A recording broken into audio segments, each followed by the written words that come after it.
Selamat pagi Bapak Ibu yang kekasih di dalam Tuhan Yesus Kristus. Pagi hari ini saya Eka Wayu Suryaningsih kembali menyapa dengan kebenaran firman Tuhan yang terdapat dalam Ibrani 10 ayat 35 dan 36. Ibrani 10 ayat 35 dan 36. Sebab itu janganlah kamu melepaskan kepercayaanmu, karena besar upah yang menantinya. Sebab kamu memerlukan ketekunan, supaya sesudah kamu melakukan kehendak Allah, kamu memperoleh apa yang dijanjikannya itu. Amin. Bapak Ibu yang kekasih di dalam Tuhan, Rick Warren mengatakan bahwa pandangan dunia kita adalah filter yang kita gunakan untuk melihat dan memahami kehidupan. Sebagai seorang Kristen, kita mungkin memperhatikan bahwa banyak orang di sekitar kita memiliki pandangan yang berbeda. Tidak semua orang akan sependapat dengan kita, dan beberapa bahkan mungkin akan menentang kita.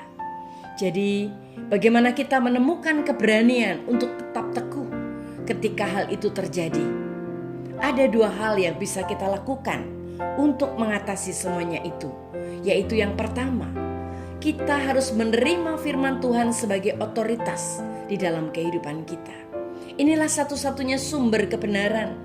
Untuk menjadi seorang wanita atau pria yang berani, kita perlu membangun hidup kita di atas batu karang yang tidak pernah berubah, bukan di atas opini populer. Ibrani 6 ayat 18 mengatakan, "Aku telah memberikan janji dan sumpahnya. Kedua hal ini tidak dapat diubah, karena Allah tidak mungkin berdusta. Karena itu kita yang berlindung kepadanya dapat beroleh keyakinan yang besar, karena kita berpegang teguh pada pengharapan yang ada di hadapan kita."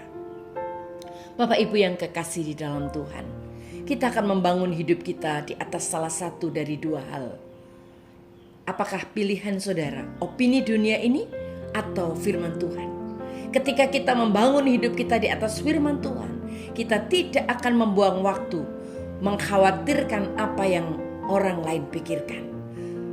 Kita akan mengatakan sesuatu yang khusus, atau kita akan membangun diri kita di atas opini dunia.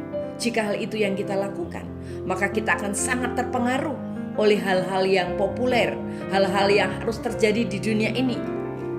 Oleh sebab itu, jangan takut. Kalau saudara memilih tentang firman Tuhan, kita akan sungguh-sungguh hidup sesuai dengan kebenarannya. Kita tidak tahu apa yang kita percayai, bagaimana keadaannya, tetapi kita percaya ketika kita meyakini firman Tuhan, maka kita akan bertumbuh lebih dekat dengannya. Dan yang kedua, kita luangkan waktu, kita punya waktu khusus untuk hidup bersama-sama, mendekatkan diri dengan Kristus. Semakin banyak waktu yang kita habiskan bersama Yesus, semakin kita akan memiliki kepercayaan diri untuk menentang pendapat apapun yang bertentangan dengan firman Tuhan. Menghabiskan waktu bersama Yesus akan memberi kita keberanian untuk membela kebenaran, bahkan ketika itu sangat sulit. Hal ini berlaku juga bagi para pengikut Kristus di dalam Alkitab. Disebutkan di dalam Kisah Para Rasul pasal 4 ayat 13 dikatakan, para pemimpin itu melihat bahwa Petrus dan Yohanes tidak takut berbicara, dan mereka tahu bahwa orang-orang ini tidak memiliki pelatihan atau pendidikan khusus. Maka heranlah mereka. Lalu mereka menyadari bahwa Petrus dan Yohanes telah bersama-sama dengan Kristus. Bapak Ibu yang kekasih di dalam Tuhan, upah karena berdiri dengan berani demi kebenaran akan kekal selamanya. Mungkin itu tidak menjadi populer bagi dunia, dan mungkin itu sesuatu yang sulit. Tetapi ketika kita menerima firman Tuhan sebagai otoritas kita dan menghabiskan waktu kita bersama Yesus, kita akan mengembangkan keberanian yang luar biasa yang tidak pernah kita duga sebelumnya. Amin. Mari kita berdoa. Tuhan Yesus, terima kasih buat firman-Mu hari ini.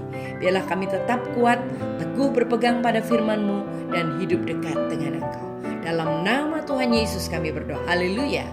Amin.